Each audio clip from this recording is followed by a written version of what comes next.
Sosialisasi Perda Pangan Lokal, FGD, DPR, pemerintah, dan stakeholders. Solidaritas pedagang asli Papua dari Pasar Mama Papua diundang oleh Komisi 2 DPR Papua dan Disperindako Provinsi Papua untuk membicarakan Perdasi nomor 6 tahun 2020 mengenai pangan lokal.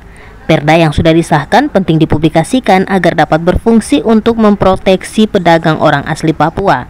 Pedagang yang wajib berjualan lokasi Pasar Mama Papua, mereka adalah mama orang asli Papua.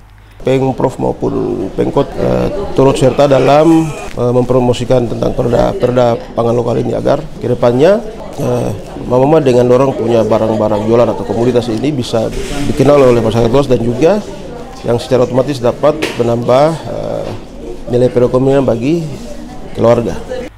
Pemerintah Provinsi Papua melalui Disperindako menyikapi atas inisiatif DPR, pemerintah dan stakeholders lainnya yang sudah menetapkan Perda nomor 6 tahun 2020 mengenai pangan lokal Papua.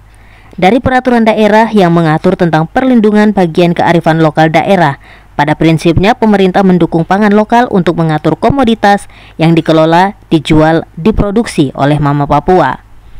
Merespon Perda nomor 6 tahun 2020 yang sudah diinisiasi oleh DPR dan sudah ditetapkan ini. Terima kasih lagi, tinggal kita sama-sama bagaimana mengawal ini, dan ini harus diimplementasi secara baik karena dengan Perda ini orang Papua ada diproteksi, diatur dalam Perda ini secara baik. Saya pikir ya itulah tugas kita sama-sama.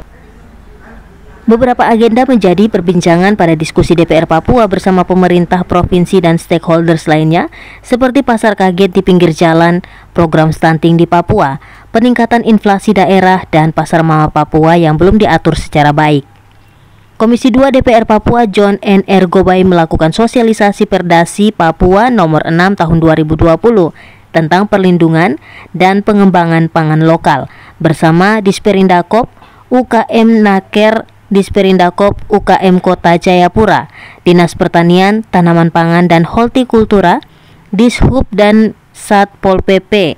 Disperindakop Provinsi Kota sudah bicara soal mengatur jam buka pasar.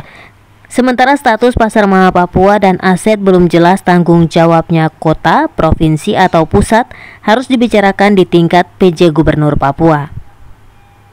Bisa membina, tapi ini harus dimulai dengan dana yang cukup. Untuk pemberdayaan ekonomi itu harus kita mulai dari pasar ini. Itu yang akan terukur tingkat kita memberikan kesejahteraan kepada mereka.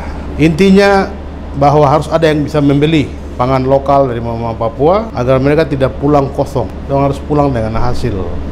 Penting dilakukan sosialisasi Perdasi Papua nomor 6 tahun 2020 tentang perlindungan dan pengembangan pangan lokal untuk menjamin masyarakat Papua yang adil dan sejahtera. Dari Jayapura, Papua, Tori Fred melaporkan untuk Papua TV.